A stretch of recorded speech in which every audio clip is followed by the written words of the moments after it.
So let's move on to Domain 6, Security Assessment and Testing. Now, this is actually one of the shorter sections of this course because there's not that many changes. So, minor changes to this domain, as it says, subdomain 6.2, which is about security control testing, as in testing of security controls. We've got 3 subjects. We've got remediation, and that's mentioned in the study guide on page 679, but not really gone into it in much depth at all.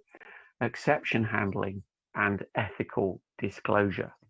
So again, taken from Wikipedia, an advanced cybersecurity breach simulator simulates, assesses, and validates the most current attack techniques used by advanced persistent threats and other malicious entities. So it's like a simulated or an automated penetration test.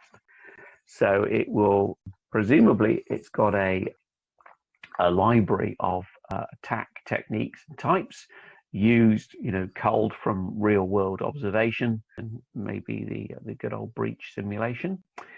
We need to prioritize. So we need to patch any vulnerabilities. So at scale, yeah, there's a lot of it, and in real time, quickly. So obviously SN sync.io are clearly flogging a product. So I think there's some good principles there. Find, prioritize, fix, and monitor in the longer term. And it allows the system to respond in different ways. And it says handling exceptions and errors correctly is critical to making your code reliable and secure.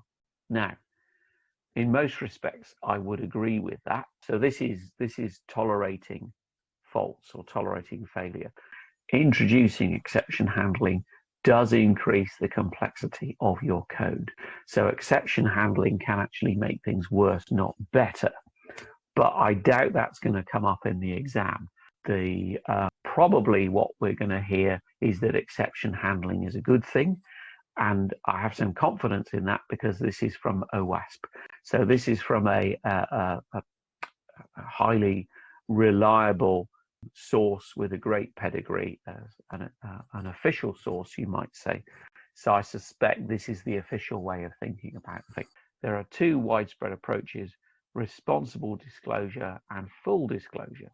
The individual or group reporting the vulnerability contacts the party responsible for the affected software. So compliance checking is the process of review and analysis of controls. So we're thinking about the implemented controls to check whether they meet the security requirements and on a regular basis to ensure that controls are still meeting their objectives.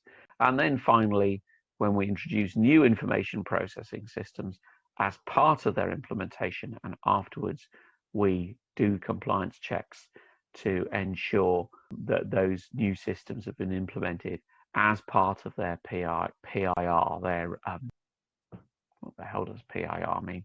Anyway, policy and requirements, I guess. So, okay, I said it was short. That's it for Domain 6, Security Assessment and Testing.